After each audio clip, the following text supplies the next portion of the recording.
Hello friends, मैं श्रीकांत पारासर आप सभी का स्वागत करता हूं रोहित क्लासेस चैनल पर।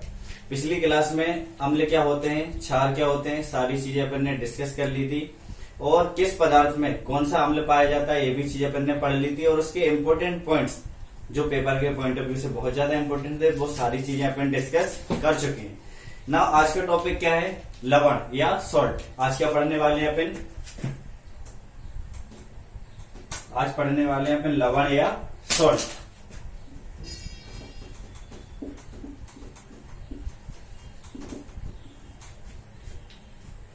आज का टॉपिक क्या है, लवण या सॉल्ट। एक चीज अपन ने डिस्कस कर ली थी कि अगर एसिड और बेस का अगर अपन रिएक्शन करवाते हैं तो कंपाउंड क्या बन के आने वाला है, न्यूट्रल बन के आएगा, साथ में क्या रहेगा, सॉल्ट बनेगा। और उसके अलावा एक और कंपाउंड बनता है जिसे बोलते हैं जल, वाटर H2O, वो भी बन के आता है। क्लियर हुआ। अब बात करते हैं जैसे एसिड की रिएक्शन अगर अपन बेस के साथ करवाते हैं तो अपने पास क्या कंपाउंड बन के आएगा, सॉल्ट बन के आएगा और प्लस क्या रहेगा, जल रहेगा। क्लियर हुई थी, यहां तक चीजें क्लियर हो चुकी थी और यही टॉपिक अपना है कि आज अपन को लवण के बारे में पढ़ना है, मीन्स सॉल्ट के बारे में डिस्कस करना है। क्लियर हुआ। अब इसका एक एग्जांपल समझ लेते हैं। जैसे एसिड की अगर अपन बेस के साथ रिएक्शन करवा रहे हैं तो सॉल्ट में कौन सा कंपाउंड बन के आ रहा है, वाटर तो हमेशा सेम ही रहेगा।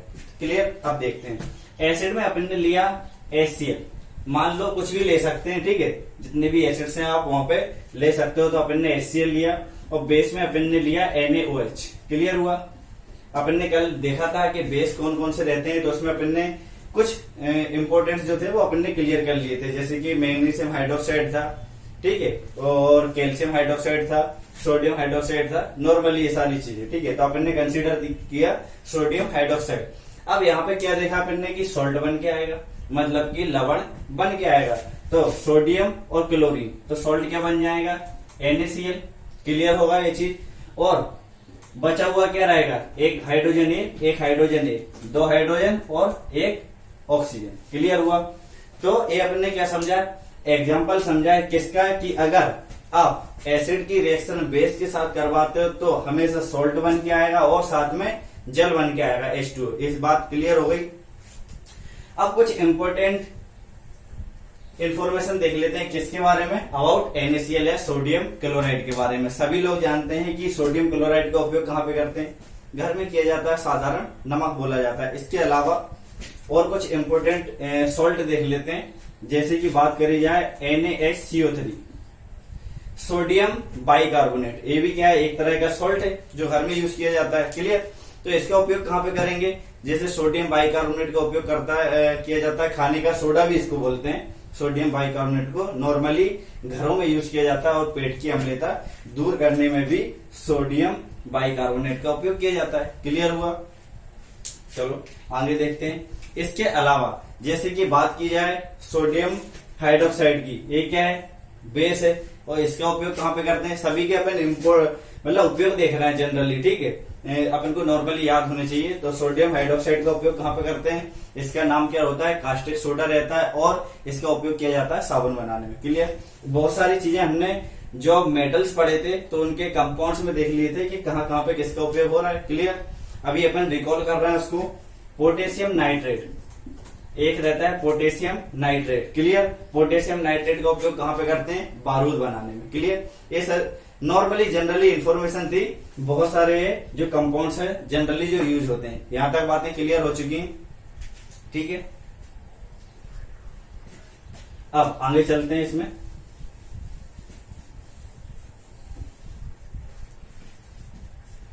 अब बात करते हैं ब्लीचिंग पाउडर की। एक बहुत इंपॉर्टेंट क्वेश्चन इसके बारे में बनता है, ब्लीचिंग पाउडर के बारे में। जनरली बहुत सारे क्वेश्चन बन जाते हैं, ठीक है, लेकिन ज्यादातर मैंने देखा है जो रेलवेज के जो पेपर्स होते हैं उसमें क्वेश्चन बहुत बार पूछा गया है कि ब्लीचिंग पाउडर जनरली बनता कैसे, ब्लीचिंग पाउडर जनरली कैसे बनता है। तो ये हमेशा याद रखना, अगर आप बुझा हुआ चूना लेते हो, कौन सा, बुझा हुआ चूना, आपने लिया बुझा चूना और उसमें बुझे हुए चूने में आप कौन सी गैस फ्लो करवाओगे, क्लोरीन गैस।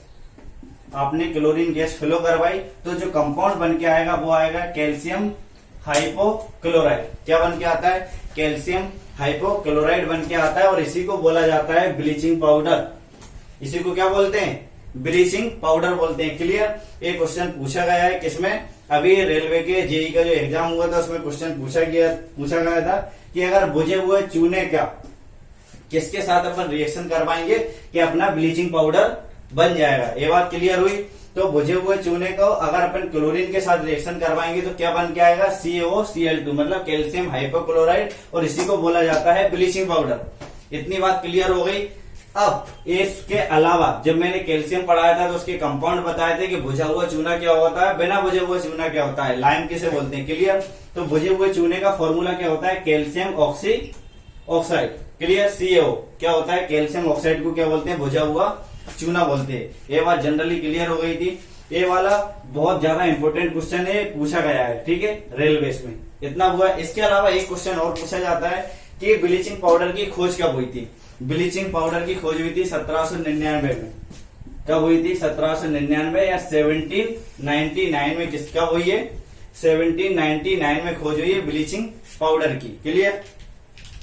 ब्लीचिंग पाउडर का उपयोग जनरली किसमें करते हैं, ज्यादातर यूज किया जाता है इसका फैक्ट्रियों में, जो कपड़े रहते हैं कपड़े का कलर उड़ाने के लिए। क्लियर। किसमें यूज करते हैं, फैक्ट्रियों में यूज किया जाता है जनरली या नॉर्मली कपड़ों का कलर उड़ाने के लिए। क्लियर।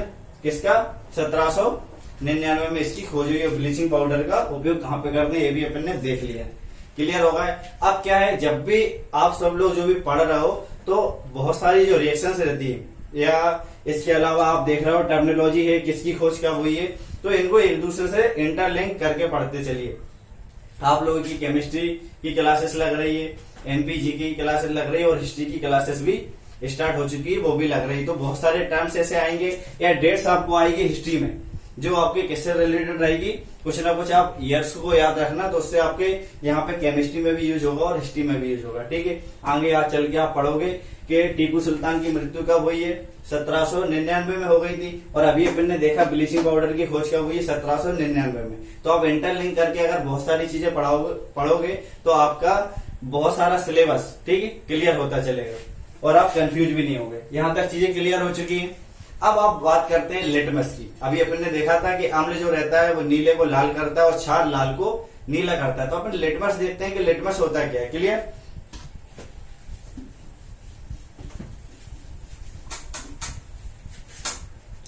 अब बात करते हैं अपन लिटमस की। क्लियर।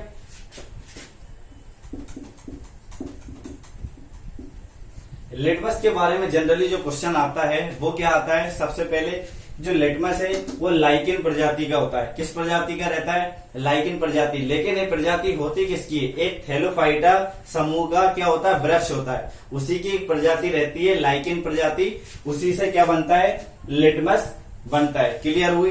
तो इसमें आप पॉइंट्स डाल के लिख लेना क्या कि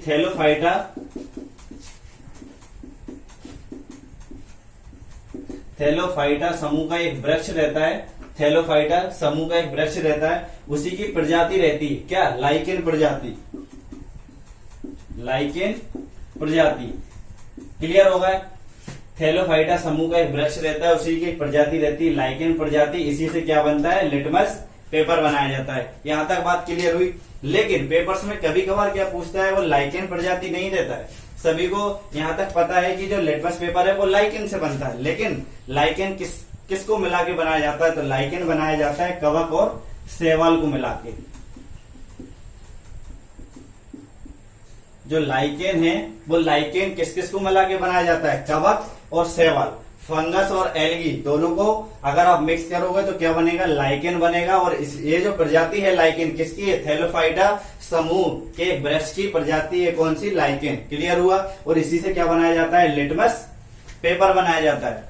इसके बारे में जनरली इतने ही क्वेश्चंस बनते हैं जो अपन ने सारी चीजें कवर कर ली है। और इसका यूज कहाँ पे किया जाता है, अम्ल और क्षार की पहचान करने में लिटमस पेपर का यूज किया जाता है कि वो एसिड है या बेस है। और वो अपन ने ट्रिक द्वारा पढ़ लिया था, अम्ल की क्या ट्रिक थी और बेस को अपन कैसे समझेंगे। क्लियर हुआ। अब बात करते हैं एक टर्मिनोलॉजी जो इससे रिलेटेड है, एसिड और बेस से, संसूचक। क्या बोलते हैं उसको, संसूचक। वो अपन देखते हैं क्या होता है।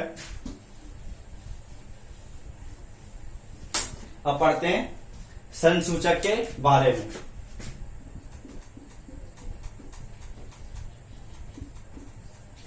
अब संसूचक नाम से ही समझ में क्या आ रहा है, ये किसी न किसी प्रकार की अपन को सूचना देता हो या अपन को पता चल जाए इसका यूज करके कि इसमें किस तरह के गुण है। क्लियर। तो संसूचक दो प्रकार के होते हैं, ठीक है, दोनों के नाम देखना।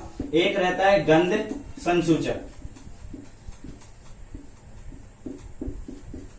और दूसरा क्या रहता है, रंग संसूचक। अपन ने देखा संसूचक का मतलब होता है कि जिसको देख के या जिसकी सूचना से हम ये समझ पाए कि इसमें किस तरह के गुण है।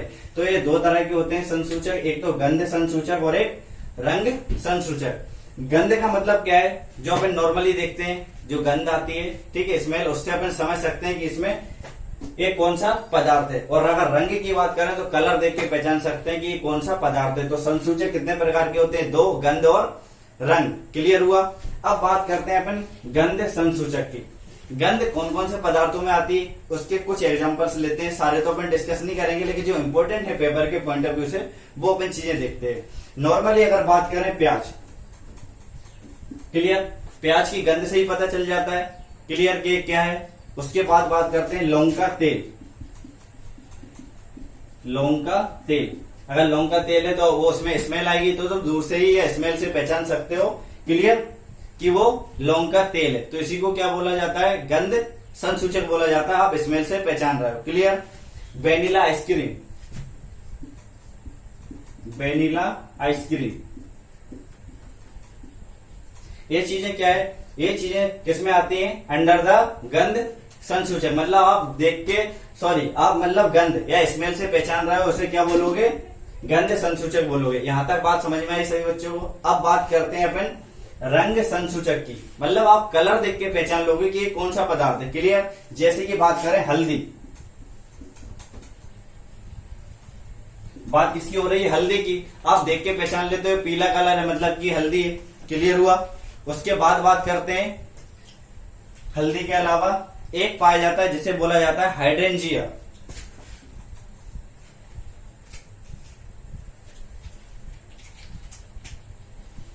हाइड्रेंजिया,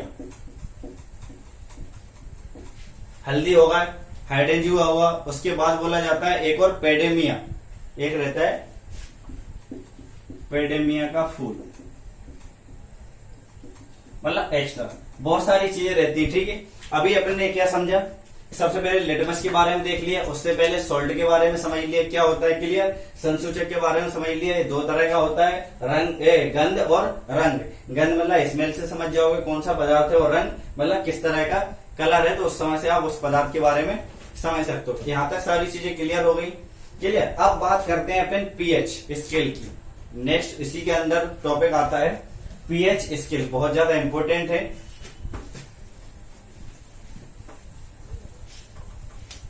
पीएच स्केल से बहुत सारे क्वेश्चंस बनते हैं। आपने लोगों ने देखा होगा कि क्वेश्चंस पूछे जाते हैं कि किस पदार्थ का कितना पीएच है, क्लियर। जैसे देखा होगा कि दूध का कितना पीएच मान होता है, ठीक है, मूत्र का कितना पीएच मान होता है, सिरके का कितना पीएच मान होता है। तो ऐसे बहुत सारे क्वेश्चंस किससे बनते हैं, पीएच से मानते हैं। लेकिन सबसे पहले जो पीएच मान है या पीएच स्केल है, किस तरह से, मतलब किसने इसकी खोज की, कब खोज की गई, अपन सारी चीजें डिस्कस करेंगे। यहाँ से भी क्वेश्चंस बनते हैं। सबसे पहले बात करते हैं पीएच स्केल की, जो अपन जनरली यूज करते हैं, ठीक है। अब पीएच स्केल तो पता है, अब यहाँ पे इसका पूरा एक एक मतलब समझना। पी का मतलब क्या होता है, पोटेंज, पोटेंज। पी का मतलब होता है पोटेंज। यह क्या है, एक तरह का जर्मन शब्द है, क्लियर। पी का मतलब होता है पोटेंज, और पोटेंज का मतलब क्या है, यह एक तरह का जर्मन शब्द है जिसका मतलब क्या होता है, जिसका मीनिंग होता है पावर। जिसका मीनिंग क्या होता है, पावर या शक्ति। क्लियर हो गई बात। पीएच स्केल की बात कर रहे हैं। P4 क्या होता है, पोटेंज, और ये एक तरह का क्या है, जर्मन शब्द है, और इसका मतलब क्या होता है, इसका मतलब होता है पावर या शक्ति, क्लियर। और H का मतलब क्या होता है, H4 होता है हाइड्रोजन। H4 मतलब क्या होता है, हाइड्रोजन। इसका मतलब क्या हुआ कि यहाँ पे पीएच स्केल में जो अपन बात कर रहे हैं वो किसकी बात कर रहे हैं, हाइड्रोजन की शक्ति की, पावर्स ऑफ हाइड्रोजन। क्लियर होगा इतना। पीएच स्केल में जो जनरली बात हो रही है वो किसकी बात हो रही है? पावर ऑफ हाइड्रोजन या हाइड्रोजन की शक्ति की बात हो रही है।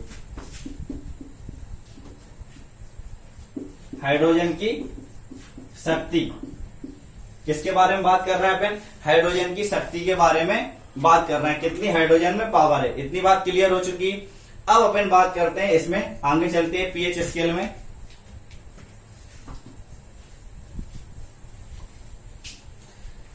अब इसमें बात करते हैं पीएच स्केल, यह जो अपन मान पढ़ रहे हैं पीएच का, उसके बारे में डिस्कस करेंगे। अब देखते हैं, सबसे पहले समझते हैं कि जो पीएच स्केल है, क्लियर हुआ? पीएच स्केल का काम क्या है, मतलब पीएच स्केल किस तरह से वर्क करता है। अगर अपन इसकी बात करें तो किसी तरह का अपन ने विलयन लिया, अपन ने कुछ सॉल्यूशन लिया, वो अगर अम्लीय है या क्षारीय है, ये अपन कैसे पता चलेगा? तो पीएच स्केल के द्वारा पता लगाया जाता है कि वो चीज अम्लीय है या क्षारीय है। तो आप पॉइंट डाल के लिख लेना कि किसी भी विलयन की अम्लीयता या क्षारीयता को मापने के लिए किसका यूज किया जाता है? पीएच स्केल का यूज किया जाता है। क्लियर होगा? ये चीज आप लिख लेना। लेकिन एक इंपॉर्टेंट जो चीज आती है इसके बाद, वो मैं आपको यहाँ पे बताता हूँ। क्लियर? ये चीज आप लिख लेना कि किसी भी विलयन की अम्लीयता या क्षारीयता मापने के लिए किसका यूज किया जाता है? पीएच स्केल का। क्लियर? अब बात करते हैं अपन पीएच स्केल की। तो अपन पीएच स्केल को किस तरह से लिखते हैं? जनरली ये आता नहीं है, लेकिन आपको समझना जरूरी है। पीएच का अगर मान लिखा जाता है तो किस फॉर्म में? माइनस लॉग और एच प्लस। क्लियर हुआ? मतलब कि ये लघुगणक रहता है किसका? ये नॉर्मली देखा जाए तो हाइड्रोजन जो आयन की सांद्रता है, ठीक है, उसके रूप में ये लघुगणक के फॉर्म में रहता है। तो पीएच बराबर minus log H plus. Clear हुआ? अब यहाँ पे माइनस है तो अपन इसको प्लस में कैसे कन्वर्ट कर सकते हैं? पीएच बराबर लॉग 1 अपॉन एच प्लस। ये चीज क्लियर हो गई। इसको अपन इस फॉर्म में लिख सकते हैं लॉग, क्योंकि यहाँ पे माइनस में है, ठीक है, एच प्लस। अगर इसको प्लस करना है अपन को तो 1 अपॉन एच प्लस कर देंगे तो ये प्लस हो जाएगा। ये जनरली रिप्रेजेंट करता है किसको? एच प्लस जो आयन की सांद्रता है वो इसका लघुगणक रहता है किसका? पीएच मान का। और पीएच का मतलब क्या होता है? Potenz of hydrogen, means power of hydrogen. Clear हो चुकी है यहां तक बातें? अब इसमें आगे चलते हैं अपन पीएच स्केल में।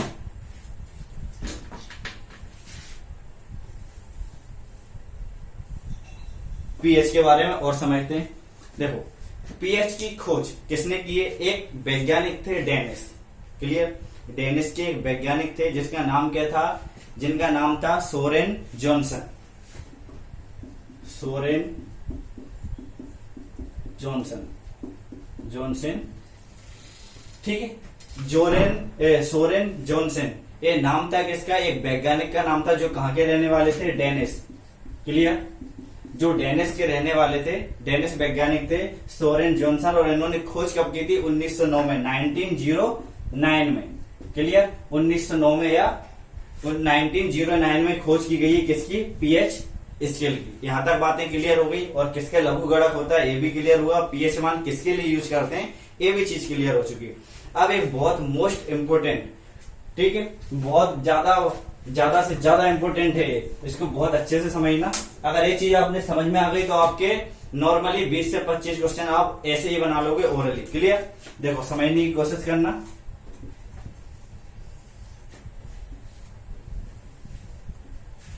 ये अपन क्या बना रहा है? पीएच स्केल बना रहा है। पीएच स्केल बना रहा है नॉर्मली समझने के लिए। कहां से स्टार्ट करा अपन ने?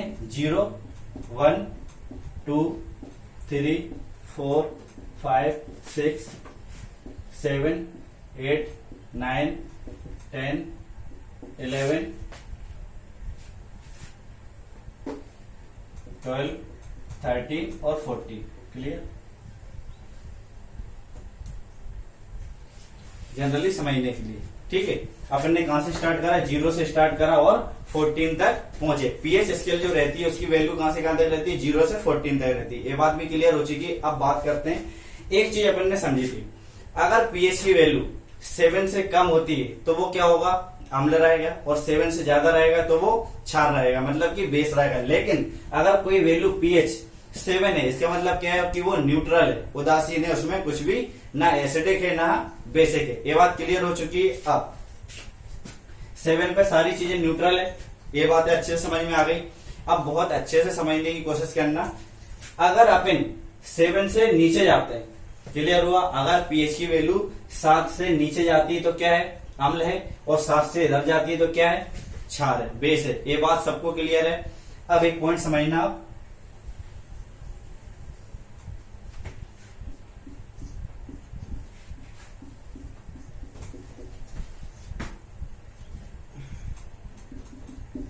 ठीक है। अब देखो यहाँ पे किसकी बात हुई है, H+ आयन की बात कर रहे हैं अपन, क्लियर हुई बात।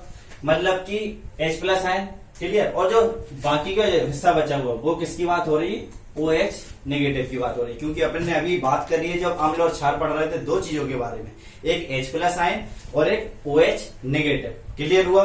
अब इनको बहुत अच्छे से समझेंगे। देखो अगर अपन यहां से इधर जाते हैं, आप 0 से लेके 14 तक जाओ, क्लियर।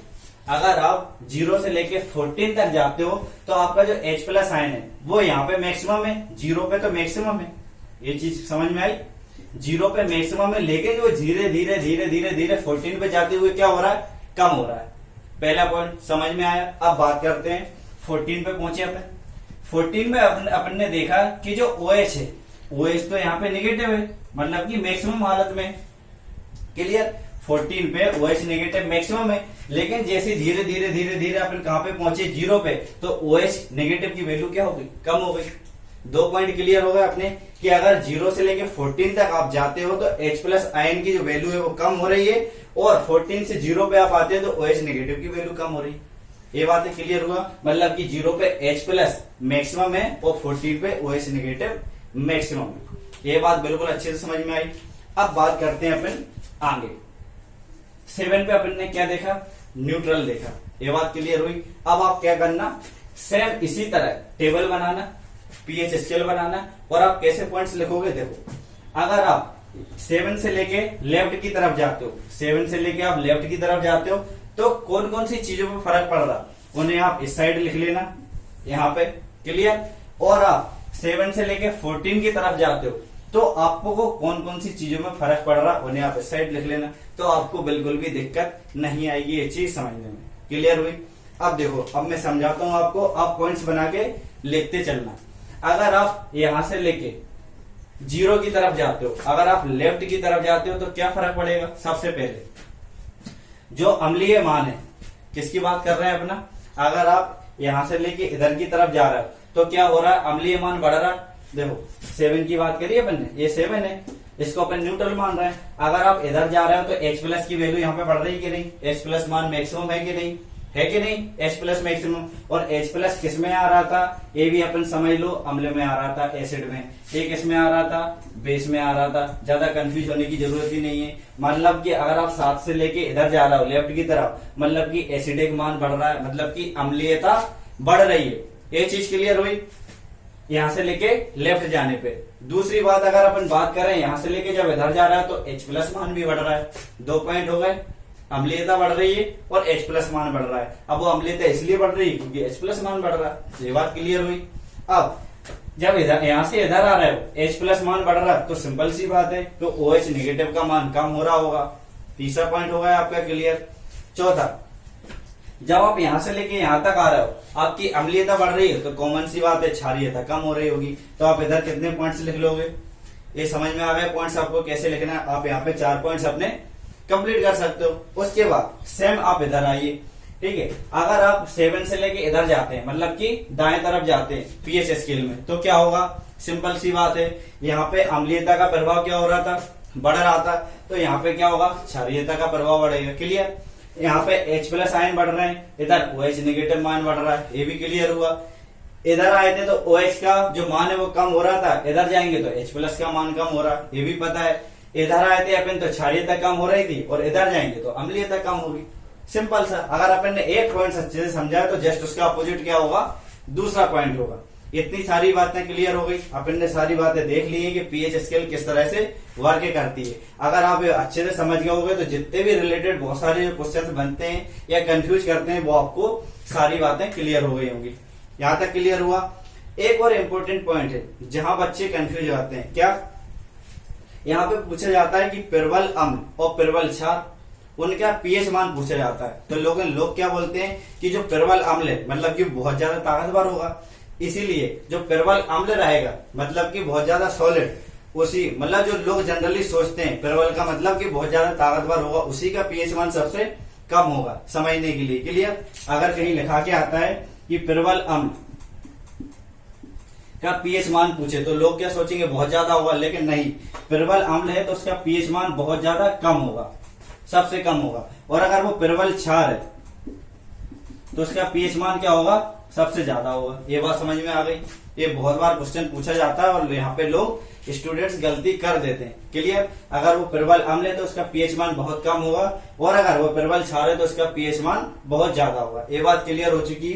पीएच स्केल सभी बच्चों को समझ में आ गई होगी कि किस तरह से वर्क करती है, किसने इसकी खोज की है, खोज कब हुई है, और एक कौन कौन से इसमें अपन इतने जो बहुत सारी जो चीजें देखी हैं वो अपन ने एक ही उसमें मैप में समझ लिया, किसके, पीएच स्केल के, जो अपन ने ड्रॉ करा। अब अपन को देखना है कि जो पीएच स्केल जो अपन ने पढ़ा है, तो पीएच मान किसका कितना कितना होता है, जो पेपर के पॉइंट ऑफ व्यू से इंपॉर्टेंट है। अपन वो सारे पदार्थों के पीएच मान लिखेंगे। तो नेक्स्ट टॉपिक लिखना पदार्थ और उनके पीएच मान। क्लियर,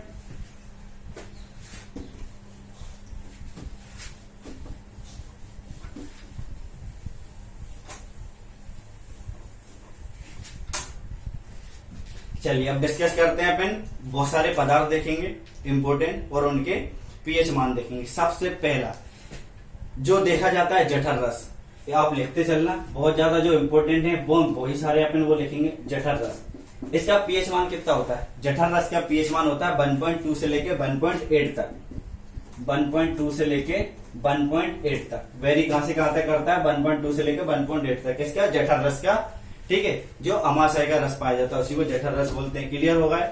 पीएच मान अपन इंपोर्टेंस के लिखेंगे। बात करते हैं नींबू की। नींबू का पीएच मान कितना होता है? 2.2। नींबू का पीएच मान कितना होता है? 2.2।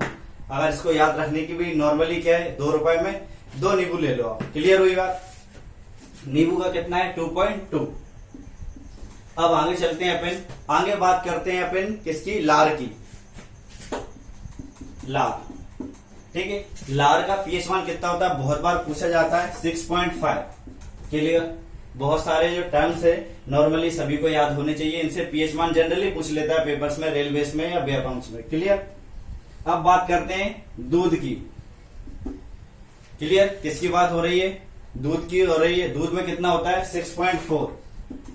दूध का कितना पीएच मान होता है? 6.4 होता है। उसके बाद अगर बात करते हैं अपन तो खून, रक्त की, ब्लड की बात करते हैं। रक्त का पीएच मान कितना होता है? 7.4 होता है। क्लियर, एक बहुत ज्यादा इंपॉर्टेंट है, पेपर्स में जनरली आजकल पूछने लगा, मिल्क ऑफ मैग्नीशिया का पीएच मान कितना होता है? ठीक है, लिखना आप milk of magnesia. Milk of magnesia का पीएच मान कितना होता है? 10। क्लियर, मिल्क ऑफ मैग्नीशिया का पीएच मान कितना होता है? 10 होता है। यहां तक सारी चीजें लिख ली हैं। अब ये अपन आगे लिखते हैं, मैं इसे रफ कर देता हूं। जितने भी अपन पदार्थ लिख रहे हैं और उसके पीएच मान लिख रहे हैं, बहुत ज्यादा इंपॉर्टेंट है और सभी के सभी आपको याद होने चाहिए। अब बात करते हैं एल्कोहल की। एल्कोहल का पीएच मान कितना होता है? एल्कोहल का पीएच मान होता है 2.8। क्लियर, एल्कोहल का कितना होता है? 2.8। इसको याद कैसे रख सकते हैं? जब 2 लोग बैठेंगे तो 4-4 पैक तो पिएंगे, तो 2.8। क्लियर हुआ? अब बात करते हैं कास्टिक सोडा की। किसकी बात हो रही है? कास्टिक सोडा की।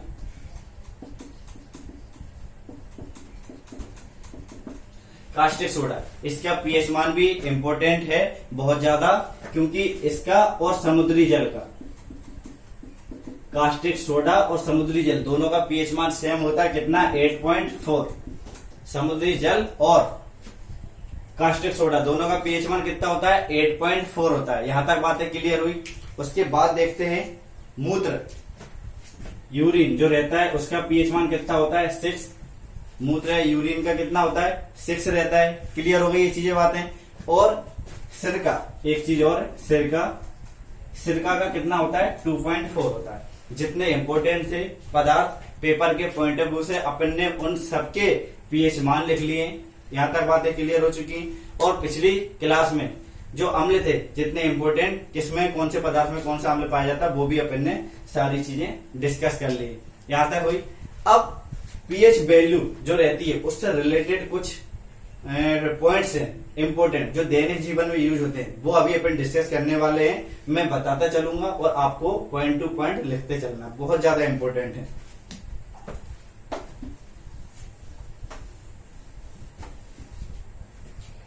सबसे पहले समझते हैं एक चीज, अम्ल वर्षा क्या होती है। क्लियर? अम्ल वर्षा के बारे में समझते हैं अपन। देखो अम्ल वर्षा में क्या क्या रहता है।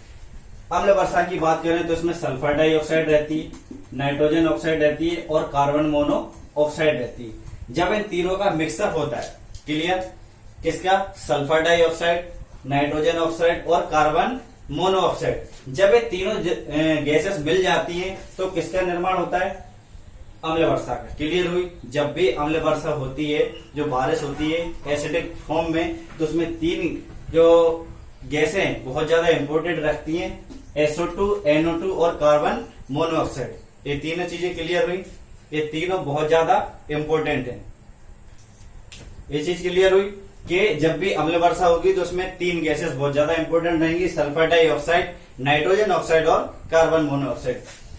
अब ये चीज तो समझ में आ गई। अब बात करते हैं आगे। देखो जितने भी अपने लिविंग ऑर्गेनिज्म है, ठीक है, जितने भी लिविंग ऑर्गेनिज्म है या जो अपन क्या बोलते हैं जैविक अंग है, अगर वो उनकी अगर नॉर्मली अपन परास देखें, परास क्या होती है, रेंज, तो वो कहां से कहां तक वेरी करती है, 7.0 से लेके 7.8 तक। अपन किसकी बात कर रहे हैं, पहले पीएच वैल्यू के बारे में बात हो रही है। अब पीएच वैल्यू के बारे में बाद में, पहले अम्ल वर्षा क्यों समझी, क्योंकि इसके अपन पीएच मान के बारे में अभी अपन डिस्कस करेंगे। तो अपन जो टॉपिक डालोगे वो लिखने हैं पीएच वैल्यू, ठीक है, और किससे रिलेटेड, जो अपने दैनिक जीवन में बहुत सारी चीजें यूज होती हैं उसमें पीएच वैल्यू का कितना महत्व है, ये चीज समझ में आई। अब इसमें अगर पहला पॉइंट लिखोगे तो क्या, पहला पॉइंट लिखना है कि हमारे शरीर में जितने भी लिविंग ऑर्गेनिज्म है या जिसे बोलते हैं जैविक अंग है, तो उनकी रेंज की अगर अपन बात करें तो कहां से कहां तक वेरी करती है, 7.0 से लेके 7.8 तक ये परास रहती है, रेंज रहती है 7.0 से लेके 7.8 तक, जो दैनिक जीवन में जैविक अंग है। क्लियर हुई बात? अब इसमें आगे चलते हैं अपन।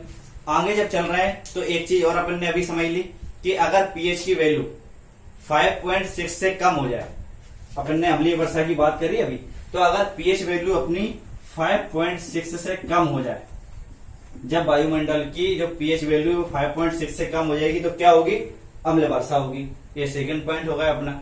अब अम्ल वर्षा क्या होती है, ये चीज अपन ने अभी समझ ली कि उसमें सल्फर डाइऑक्साइड, नाइट्रोजन ऑक्साइड और कार्बन मोनोऑक्साइड रहेगा। ये चीज भी क्लियर हो चुकी है। अब इसमें नेक्स्ट पॉइंट की बात करते हैं। नेक्स्ट पॉइंट की अगर अपन बात करें तो पहले समझ लेते हैं, या ये चीज मैंने बताई दी थी, खाना खाने के बाद क्या होता है, खाना खाने के बाद अपना पाचन ठीक से नहीं हुआ, तो जब पाचन अगर ठीक से नहीं होगा, उसमें भोजन रहेगा, तो उसे सड़ाने के लिए, गलाने के लिए कौन सा अम्ल निकलेगा, HCl, हाइड्रोक्लोरिक एसिड निकलेगा। अगर वो अधिक मात्रा में निकलता है तो पेट में क्या हो जाएगी, एसिडिटी हो जाएगी। और अगर एसिडिटी हो गई तो अपना पेट सही करने के लिए आपको क्या जरूरत होगी, किस चीज की जरूरत होगी, आप बेस लो या छाड़ लो ऊपर से। जब आप छाड़ लोगे तो वो एसिडिटी मतलब एसिड को बेस से जब रिएक्शन हो जाएगी तो वो चीज न्यूट्रल हो जाएगी और आपका पेट सही हो जाएगा। आपने देखा होगा कि जब पेट में एसिडिटी ज्यादा हो जाती है तो आप इनो लेते हो, कभी कभार पुदीना की गोली खाते हो, उससे क्या होता है कि एसिडिटी और बेस का जब रिएक्शन होता है तो न्यूट्रल हो जाती है चीजें, मतलब पेट सही हो जाता है अपना। क्लियर होगा? तो तीसरे में जो आप लिख लेना, वहां पे क्या लिखोगे कि जो हमारे अमाशय में अपचित भोजन होता है, तो उस अपचित भोजन को पचाने के लिए HCl की जरूरत पड़ती है। और अगर HCl अधिक मात्रा में पेट में आ जाता है तो अपने पेट में अम्लीयता की मात्रा बढ़ जाती है, और उस अम्लीयता को ठीक करने के लिए अपन को एक्स्ट्रा क्या लेना पड़ता है, बेस लेना पड़ता है, छाल लेना पड़ता है। उसके बाद ठीक है, जब आप छाल लेते हो तो क्या होता है, क्रिया उदासीन हो जाती है और आपका पेट से अम्लीयता समाप्त हो जाती है। ये पॉइंट्स आप इसमें लिख लेना तीसरे में। ठीक है, ये चीज क्लियर हो गई। अब अपन आगे चलते हैं। इसी में अभी अपन क्या देख रहे हैं कि जो पीएच वैल्यू के बहुत सारे पीएच वैल्यू डिपेंड्स है ना, किस किस पे कर रही, कौन कौन से अपन जो दैनिक जीवन में काम करते हैं उस पे भी पीएच वैल्यू आधारित है। ठीक है, अब अपन बात करें, 3 पॉइंट्स हो चुके हैं अपने पीएच वैल्यू के दैनिक जीवन में यूज करते हैं। अब एक बात करते हैं, हमारे शरीर का सबसे कठोर जो भाग है वो कौन सा रहता है, एनामेल। एनामेल, क्लियर, नॉर्मली, ठीक है, एनामेल रहता है, ठीक है, जो कि कहाँ पे पाया जाता है, दांतों का, ठीक है, जो जबड़ा रहता है वो सबसे कठोर शरीर का हिस्सा माना गया है, क्लियर।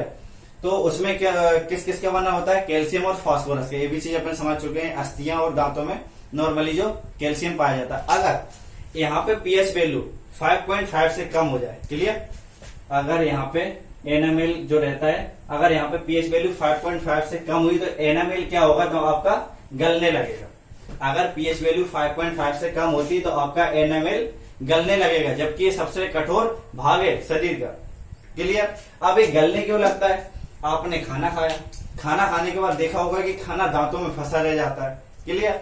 अब जब वो दांतों में फंसा है तो शरीर क्या करेगा, उस खाने को गलाने की कोशिश करेगा और अपने शरीर से क्या निकालेगा, एसिड निकालेगा उसको गलाने के लिए, क्लियर। अब जब उसको गलाने के लिए वो एसिड निकालेगा तो एसिड तो अपना वर्क करेगा, खाना तो गलेगा, साथ में आपके दांतों का भी क्या होगा, क्षरण होगा। इसीलिए तो नॉर्मली जो डॉक्टर्स क्या सजेशन देते हैं, दिन में 2 बार ब्रश करना चाहिए, सुबह और शाम को, खाना खाने के बाद भी, क्लियर हो गई बात। तो यहाँ पे क्या होगा, अगर अपना पीएच वैल्यू 5.5 से कम होती तो अपना एनामेल क्या होगा, गलने लगेगा, जो कि सबसे कठोर भाग है शरीर का। तो ये कहाँ पे यूज हो रही है, दैनिक लाइफ में पीएच वैल्यू का भी उपयोग किया जाता है, क्लियर। अब अपन आगे समझते हैं, 5वां पॉइंट क्या है इसका, मधुमक्खी या चींटी ले लो किसी को भी, ठीक है, मधुमक्खी लिए चींटी लिए, उसके काटने से अपने को जलन क्यों होती है।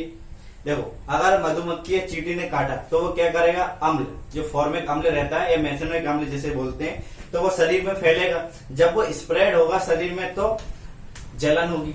एसिड कुछ भी अगर शरीर में जाता है तो क्या होगा, जलन मचती है अपन को, ठीक है, एसिडिटी भी होती है तब भी जलन मचती है। तो उसी तरह जब मधुमक्खी ने काटा या फिर चींटी ने काटा तो उस जगह पे क्या होगा, रेडिश आ जाती है, और जब वो एसिड फैलता है, स्प्रेड होता है, तो व्यक्ति को जलन होती है। उसी समय अगर आप कोई बेसिक, आप मान लो बेसिक नमक ही, नमक तो सॉल्ट है, अगर आप बेसिडिटी वाला कुछ भी कंपाउंड लोगे और अगर आप उसको रगड़ दोगे तो वो एसिड और बेस क्या हो जाएगा, न्यूट्रल हो जाएगा, फिर आपको जलन नहीं होगी। ये चीज आपको समझ में आई कि मधुमक्खी और चींटी जो रहती है जनरली, उसके फॉर्मिक अम्ल जो शरीर में फैलता है, स्प्रेड होता है, तो व्यक्ति को जलन होती है। लेकिन अगर उसी समय आप कोई क्षारीय वाला कंपाउंड या यौगिक उस पर रगड़ दोगे तो आपको जलन नहीं होगी।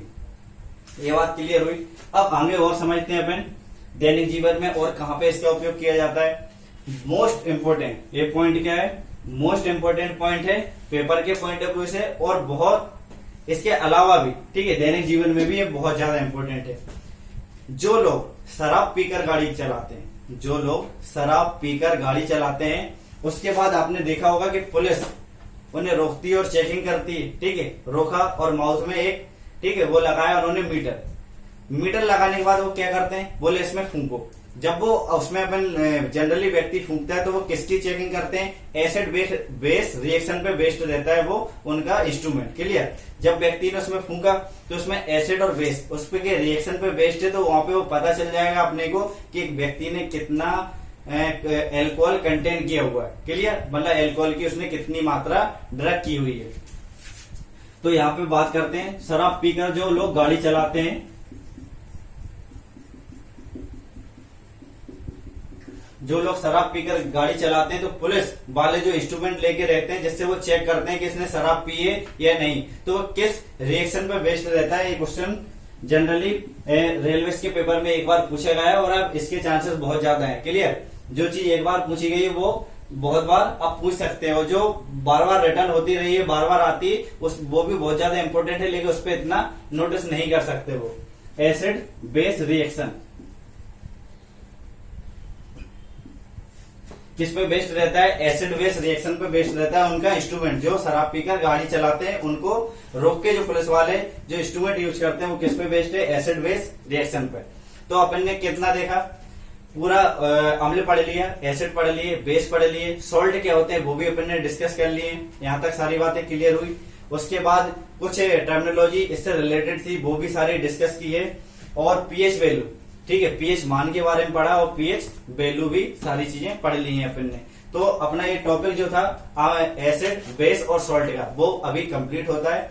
इससे इंपॉर्टेंट जितने भी क्वेश्चन थे वो अगर आप बिल्कुल पूरा वीडियो देखोगे एसिड बेस का फर्स्ट और सेकंड दोनों वीडियो अगर आप देखोगे तो आपका एक भी क्वेश्चन बाहर नहीं जाएगा। आपको बस इसको बार बार रिवाइज करना है। एक बार आप अच्छे से नोट्स बना लीजिए और आपको बार बार रिवाइज करना है, आपका एक भी क्वेश्चन गलत नहीं होगा। क्लियर? अगर आप सभी को वीडियो अच्छा लग रहा हो तो लाइक करें, शेयर करें और सब्सक्राइब करें। और जो भी क्वेश्चंस लेक्चर्स में पूछे जाते हैं आप उनके कमेंट्स जरूर करके बताइए, क्योंकि उससे पता लगेगा कि आपको कितना समझ में आ रहा है। क्लियर हुई ये बात? तो आज के क्वेश्चन लिख लीजिए, आपको इन क्वेश्चंस के उसमें आंसर कमेंट्स में करके बताना है। क्लियर? अब ये पूछा था सिरका का पीएच मान कितना होता है? क्लियर? मिल्क ऑफ मैग्नीशिया का पीएच मान कितना होता है? बहुत ज्यादा इंपॉर्टेंट है मिल्क ऑफ मैग्नीशिया। आप इन जो क्वेश्चंस पूछे जा रहे हैं उनके कमेंट्स करके आंसर जरूर बताइए। और पीएच स्केल की खोज किसने की है? पीएच स्केल की खोज किसने की है? इन क्वेश्चंस के आप जवाब कमेंट्स में जरूर दीजिए। Thank you.